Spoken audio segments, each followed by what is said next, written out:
Alright, what's going on, everybody? Welcome back to another video. Not just any video, but probably one of the top 3 videos that I like to make each and every year. That is the Yankees 2022 lineup prediction slash preview video. We're going through the Yankees order 1 through 9. Well, really 1 through 10 because they have, 5 infielders. But yeah, going to go through what I think is going to be the Yankees opening day lineup.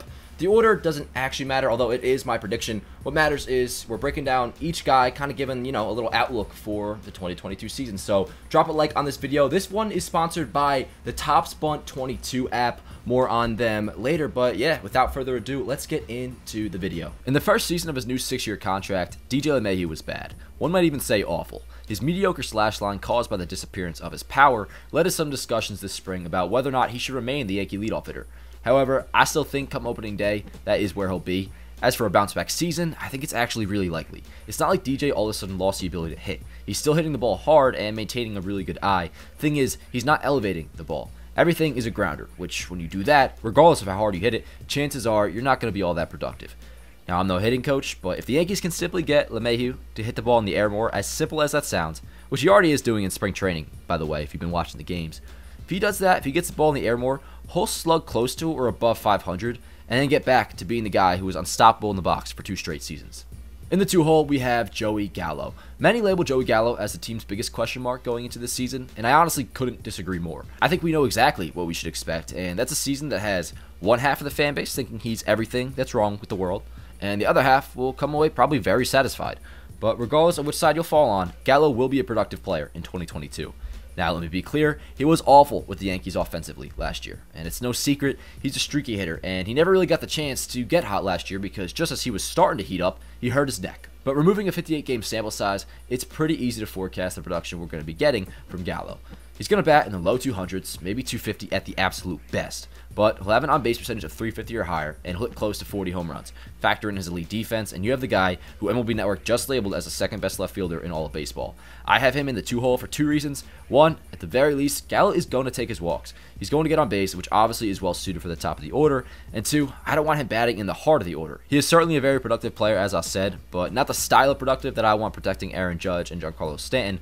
Let Gallo get on base for those guys, not be the one who tries to drive them in.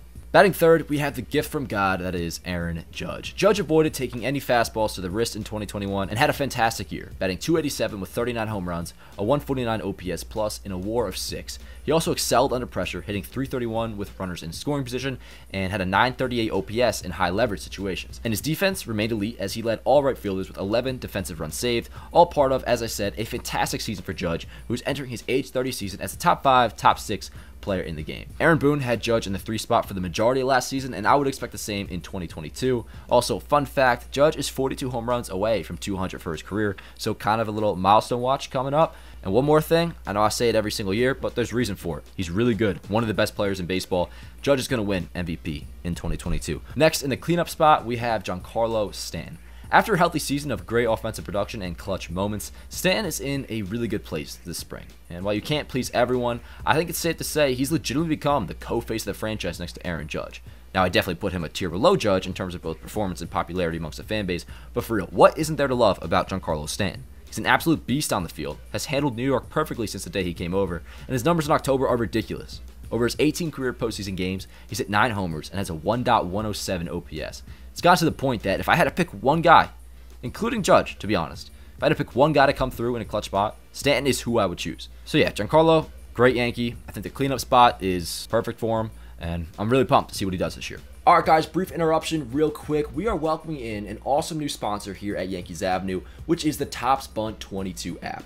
Now you guys know I only ever do sponsors for products I actually use, and what they got going on here, it's been a hobby of mine for almost a year now. We're talking, the Topps Bunt 22 app, and you can collect this Yankee starting lineup and more in Topps Bunt, the official digital trading card app of Major League Baseball. Topps Bunt is back for the 2022 season, where you can collect and trade your favorite players from across the league with baseball fans around the world.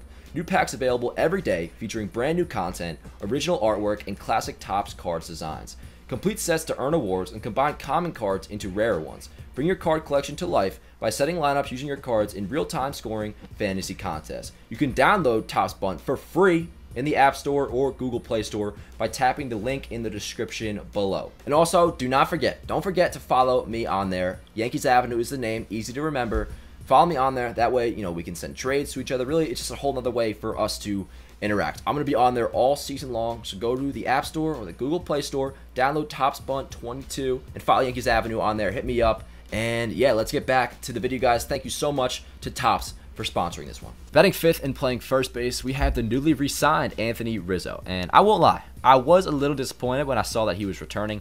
Not because I didn't like Rizzo, I just had my heart set on Matt Olson or maybe even Freddie Freeman. But now, a few weeks later, I'm quite frankly really pumped to have him back. One, he is in great shape. I don't know exactly, how much weight he lost or whatever, but he definitely trimmed down a little bit, which is awesome to see.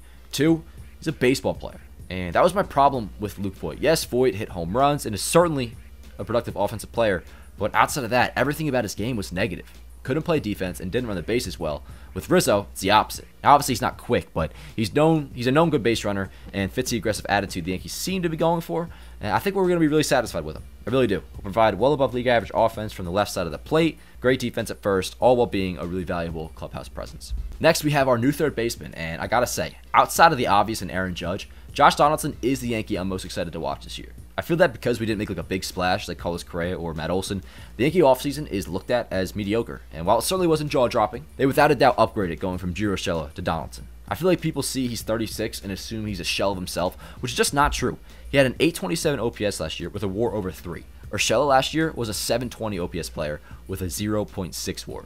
So how anyone could pretend like the Yankees didn't improve over the past few weeks is beyond me. Another huge plus, and Cashman himself mentioned this, he brings a lot of fire and a lot of edge to the Yankee clubhouse, which we even got Yankee players saying that that might be what, they needed last year or lacked last year. So clubhouse-wise, I think this is huge to get Donaldson in there. And, my hot take, and I've been saying on all my videos, I got Donaldson having a 5-WAR season. Getting into the bottom third, batting 7th and playing center, we once again have Aaron Hicks. Now, let me say a couple things. One, I think the Yankees overrate Hicks' defense like crazy. Since 2018, he has negative 20 defensive runs saved, and since his Tommy John surgery in 19, his arm is definitely not what it once was. Now, with that said, Hicks is probably at the best shape he's been in since signing that 7-year deal a few years back. Like, he definitely does look really fit, so that is good. 2, he is legitimately injury prone. Not like got hit by a 95-mile-an-hour fastball on the wrist, injury prone, but Hicks has had a lot of trouble staying on the field, and the injury he's coming off of this time, a torn wrist sheath, it's no joke. So even if he can be healthy for a full season this year, will he even be productive is my question. My opinion overall, if his wrist is not an issue, and that is a big if his wrist is not an issue, I think he'll be productive. I really do. The last time and the only time really in his career where he played over 130 games was in 2018, and he had the second highest WAR among all AL center fielders. Number 1 was Mike Trout. He hit 27 homers and had 127 OPS plus, and that's what led to him getting extension the next spring. And I got to bring up 2020, where he did play in 54 out of the 60 games, to give him credit, and he had a 379 on base. He also hit 220, but all in all, it was a 122 OPS plus season. So if he's healthy, like I said, I think he'll produce a level that us Yankee fans will be satisfied with, but that's a question. Will he stay healthy? Next, we have Kyle Higashioka. The Yankees are really high on the catcher they got in the Gary Sanchez deal, Ben Rortvedt, but he's likely to start the season on the IL, and either way, I think for now, Higgy would be the guy primarily anyways, and this is one of the main components of the different team that is the 2022 Yankees. The first year without Gary Sanchez as a starting catcher, defense we know will be much improved, no doubt about it, and there is a chance Higgy provides some pop as well. Now, I'm definitely biased by the fact that as I record this, he has 4 homers on the spring, but yeah, I wouldn't be shocked if we get close to a league average season from him, and who knows, maybe even better. This will be the first time we see him get what should be more than 400 plate appearances, at least. I'm not going to expect that. You got to give me a competent at-bat. That's really all I ask for. But the plus with Higgy is the big upgrade behind the plate, no doubt. And that's something I'm very excited for. Rounding out the order, we have the new Yankees shortstop, Isaiah Connor Philippa. Another defense-first guy who will be lucky if he hits for league average. But I'm excited to see IKF, which that is what I'll be calling him, by the way, just because it sounds really dope, I think. So yeah, IKF, I'm excited to see what he can do this year. You're getting a much better glove at short compared to Gleber last year. He has caught over 600 innings at the big league level, and he adds everyday speed to the lineup and also doesn't strike out as much. He's another example of the Yankees offseason being underrated. By bringing him in, the Yankees improved their defense, gained speed on the base paths. He stole 20 bags last year, by the way, and they added a contact hitter. Also, too, he really loves and appreciates being a Yankee, which is huge for me. So yeah, while I would have liked Correa or Story, IKF is really growing on me, and I'm curious/excited as to what he'll be for us this year. Can't forget about Gleber Torres, who, for the opening day lineup, might be the odd guy out, but make no mistake, while the Yankees have 5 infielders for 4 spots, they'll all get over 500 plate appearances, and that obviously includes Gleber, another guy who's in much better shape after the worst year of his career last year. Take a look at those numbers. really bad. Not Gleber-like at all, but I'm always optimistic, so let's give the glass half full approach here. Since moving back to second base, he was a 300 hitter with an 815 OPS in 19 games. That fits exactly for the narrative that Gleber is a better, less pressured player when not at shortstop, and hey, I got no problem believing that. If the Yankees get a season even close to his 2019 offense, then things will be looking really good. Alright guys, that's a wrap for this year's lineup preview / prediction. Hope you guys enjoyed. Let me know if you disagree with either the order or anything I said about these guys. Drop a like if you enjoyed. Yeah, drop a comment. Check out the Topps Bunt 22 app. And yeah, if everything goes well schedule-wise, we'll have one for the starting rotation released this week. Opening day is Thursday. So, or, you know, this week, next week, whatever. Opening day is April 7th. Let's go. Baseball season, yo. It's here. We made it. Just about, and I'm pumped. I know you guys are as well. I'll see you guys next time. Let's go, Yankees.